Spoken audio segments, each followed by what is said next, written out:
नमस्कार, आप देख रहे हैं ब्रेकिंग न्यूज वैशाली। गुरौल की बेटी छात्रा संजना की हत्या मानवीय संवेदनाओं को झकझोरती है।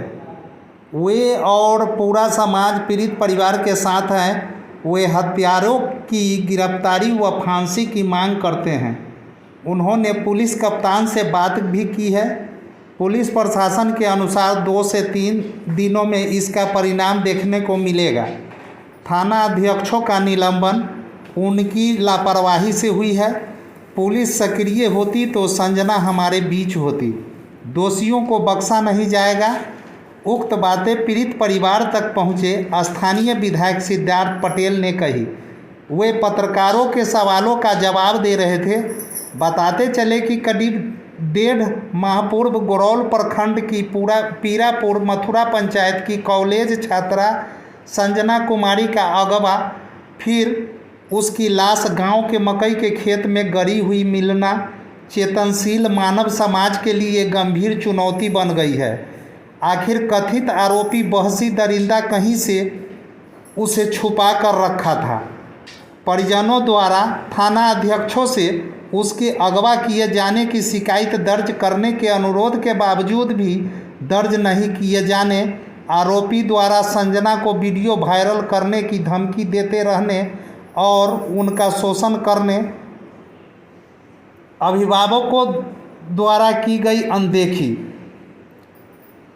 माता पिता का सहारा एकमात्र संजना और उसकी एक और बहन का होने जैसी कई संभावनाएं और शंकाएं संजना की हत्या के बाद जन्म लेने लगी है।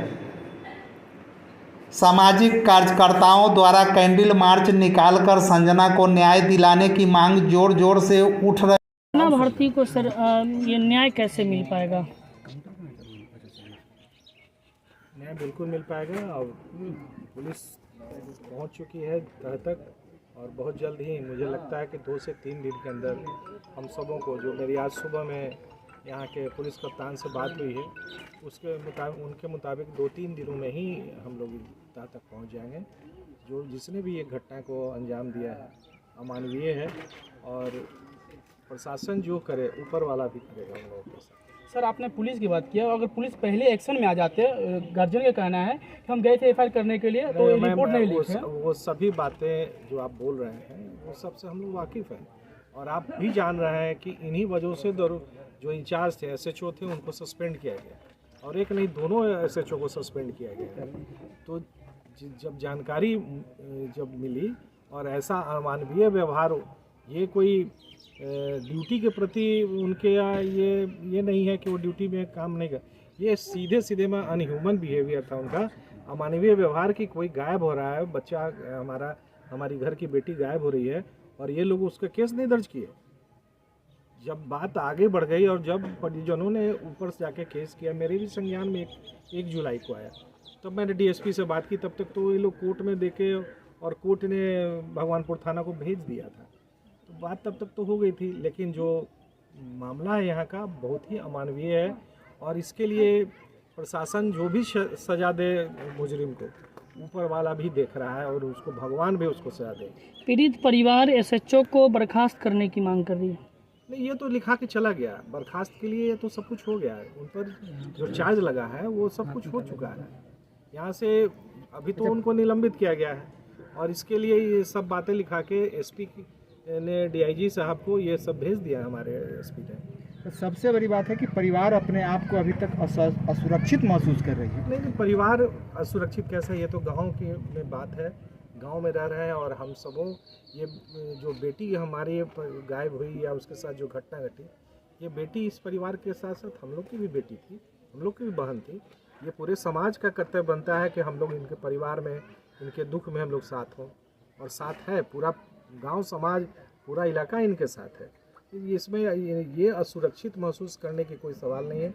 इनके साथ साथ पूरा मेरे साथ और मैं क्या पूरा समाज इनके साथ है। असुरक्षित कहने का ये भी तात्पर्य है, जैसा कि आप कह रहे हैं कि समाज इनके साथ है, तो समाज के ही लड़का ने इस तरीके की भी वारदात की है। ये देखिए, जो बात हो रही है, जो कोई मुजरिम होता है, कोई हत्यारा होता है, कोई बाहर से नहीं आता है, मैंने कोई दूसरे दुनिया का थोड़ी होता है। यही समाज का कोई विभत्स मानसिकता का व्यक्ति ने ही ऐसी घटना को अंजाम दिया है।